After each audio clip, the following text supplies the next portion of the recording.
Look at how pretty our eyebrows look. They're so pretty. They're not all droopy and fuzzy the way they were this morning. Hmm? Oh. Hello, BookTube, and welcome back to your Daily Penguin. This is our tour through my Penguin Classic wall. I want to apologize ahead of time. I'll be apologizing in all 15 of today's videos for the thunderous amount of background noise. I sat down, I organized my thoughts, I turned on the camera, I pointed it to face me, I was just about to hit the record button, I drew in a breath, and then I heard the sound of a jackhammer in my kitchen, or maybe it was in my front hall. It's about 10 feet away, regardless, and it's a gigantic work crew. They are 2 feet from my front door, as they have been in that exact same 3 foot by 3 foot spot. Probably 500 times in the last 15 years. They come once about every week and dig up, use earth movers and jackhammers to dig up the ground, the concrete, in order to stand around 15 very highly paid union workers and stare at the pipes that they have uncovered. And then they bring in an asphalt truck and they pave it all over again. And then they go away. They don't do any work. And then a week later they come back and they jackhammer the whole thing up again. And this causes absolute consternation in the minds of all of the drivers on the road. None of these people understand what this equipment is or what these people could possibly be doing. So the minute they get close enough to see the equipment, it's not impeding traffic at all, but the minute they get close enough to see the equipment, they lean their whole upper bodies on their car horns and just stay that way all the way towards. And many, many times over the years, seeing these crews, I know these men now, I know their children, I know their wives, I know everything about them.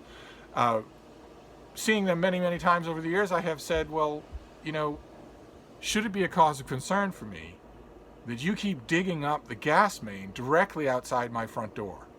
It's not an inch away, it's directly outside my front door. Should that be a cause of concern for me?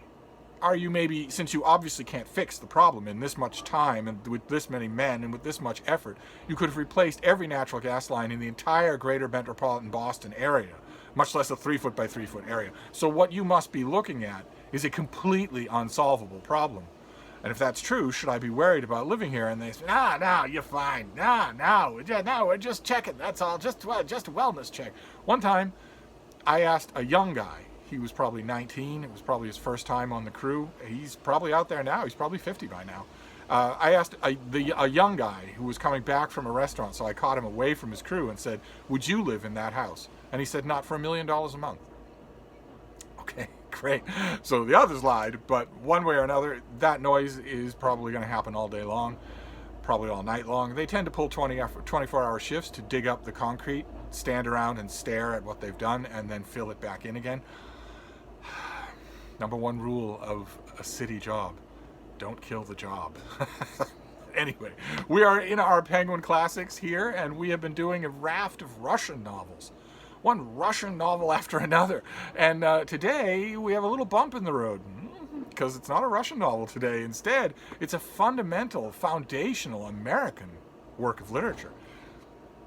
It's The Legend of Sleepy Hollow and Other Tales. This is mostly the Jeffrey Crayon stories, and then a few other things added in, by Washington Irving, who is widely called in anthologies the father of American literature, the very first American writer to earn a living by his pen, and not only a living, but a very good one, and to earn a massive popular following, which happened when he was in his 20s. In 1809, he wrote a book called The History of New York, and it was a hit.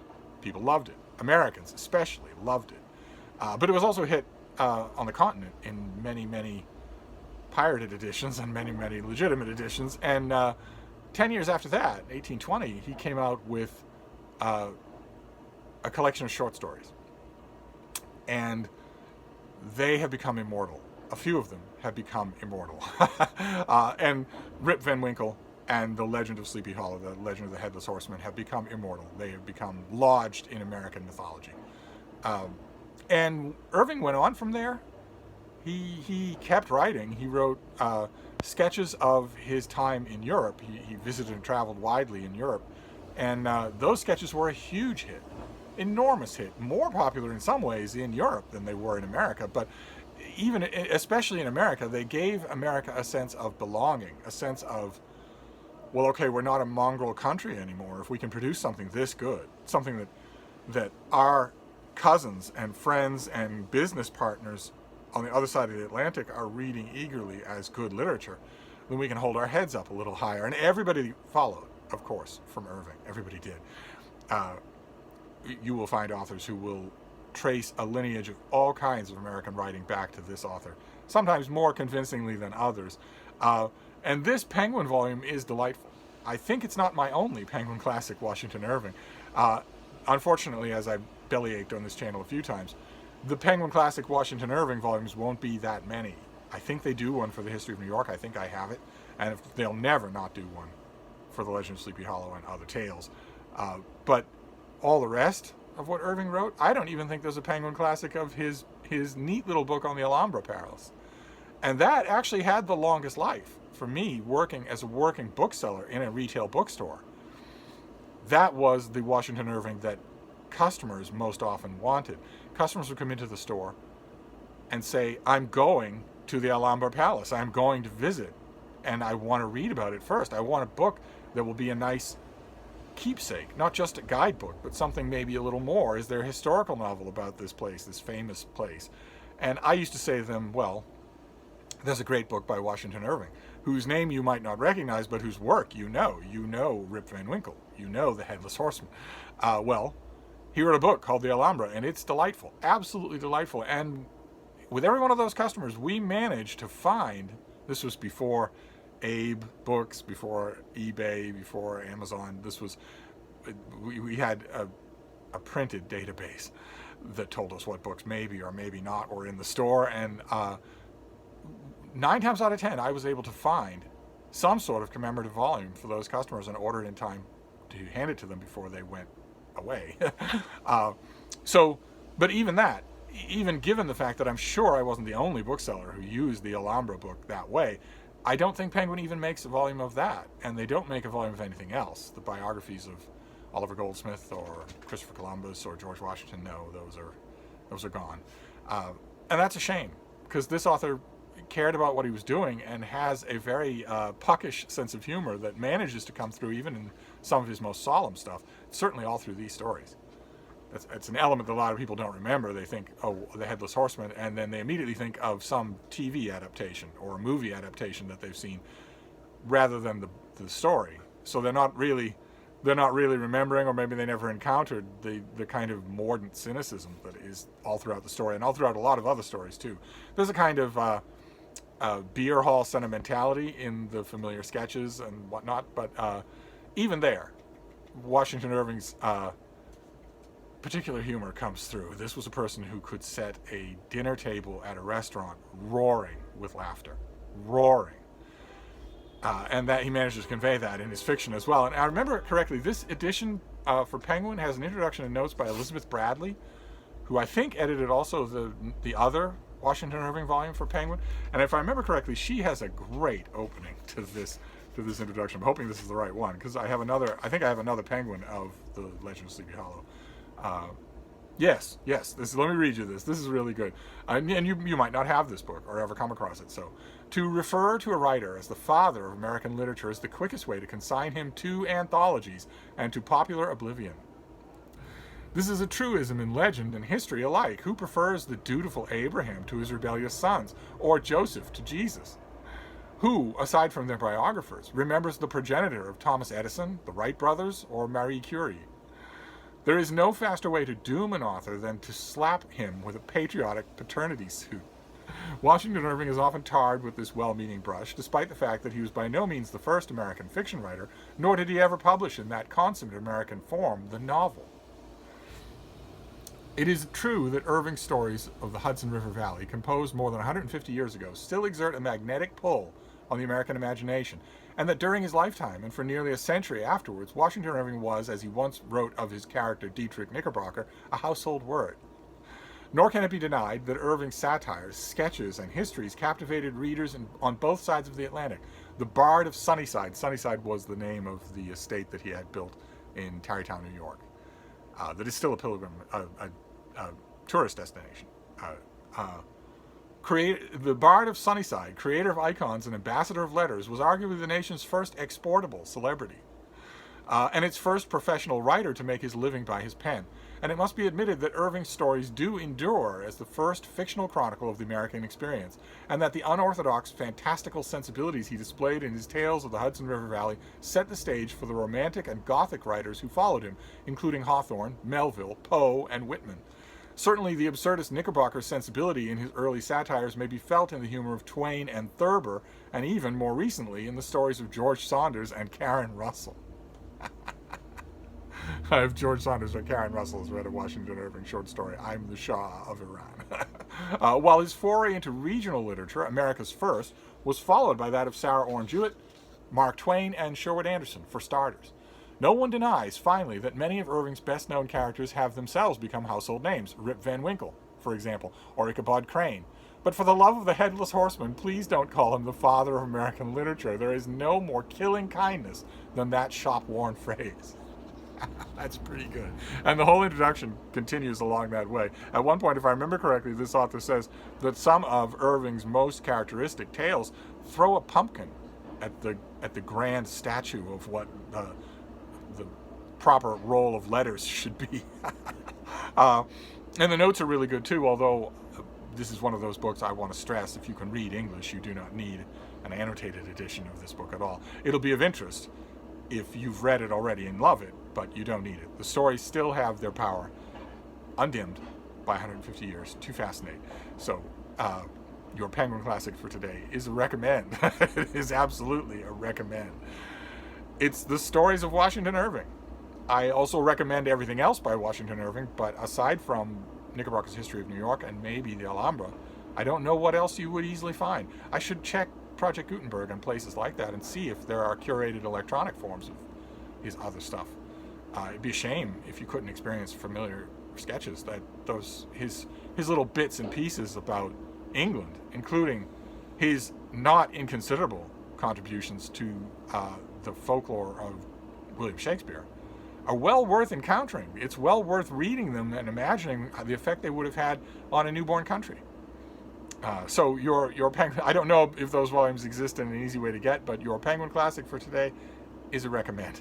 If you have only heard of things like Rip Van Winkle or The Headless Horseman, you should read them. You should take a volume down from the shelf and read them. They have a very distinct magic of their own, quite apart from any kind of cinematic or cartoon adaptation that you may have seen.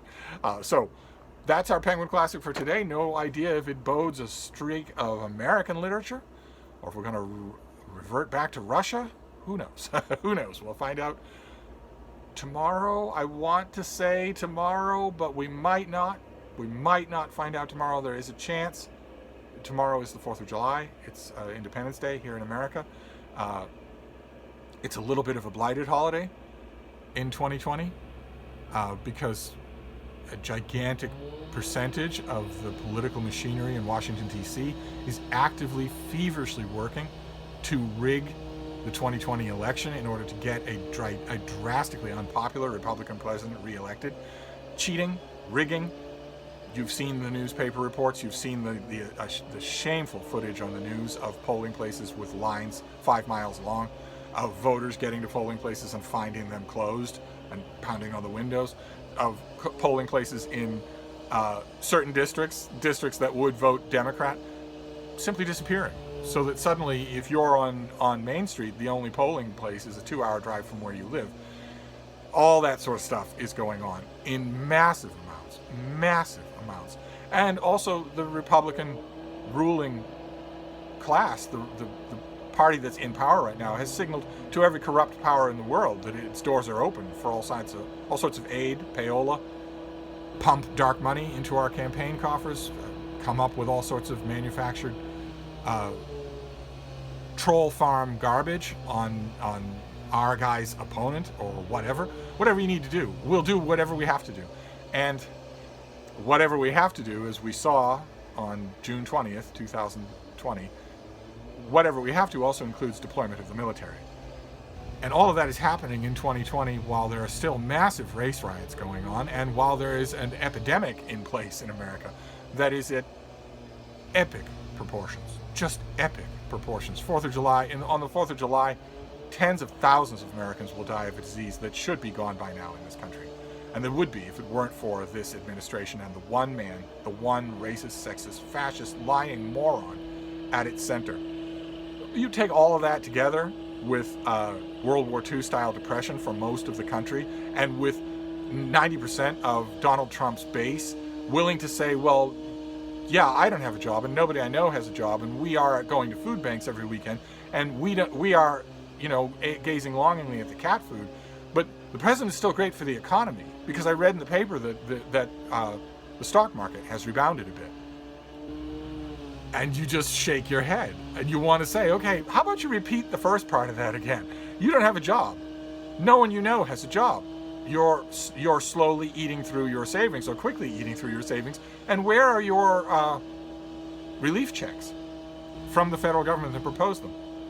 You got one. You're not going to get another one. And why? Because the Republicans in power say that it's a disincentive for you to go back to work. Like, you don't want to go back to work. And there's been all sorts of triply vetted reporting that a huge amount of the relief money that was allocated by Congress has simply been stolen by Donald Trump, personally by Donald Trump and by his apparatchiks. You take all of that together with the fact that most of the country is still closed, and it's going to be a weird Independence Day, a weird 4th of July. I do a handful of things on the 4th of July every year, and one of those things is not going to be possible tomorrow. I won't be able to do it. It's not going to happen. I will do the other two, but I don't know if I will be feeling... The 4th of July is one of two holidays in the whole year calendar that I take seriously. So if it affects me a lot, I could easily picture that I wouldn't want to make videos. Because as I've mentioned, I only like to come to you when I'm happy. So it's possible that we will not be resuming penguins until the next day, just to prepare you. So I'm going to wrap this up. I don't know how much of this video you could hear over the jackhammers and the concrete cutters and the leaf blowers and the screamed obscenities and the constant parade of car honking. But there's no help for it. I didn't make videos first thing during the day, so I have to do them now. I'm not going to make them at all. So I hope you can hear me. I will wrap this up and make a few more videos. Thank you, BookTube.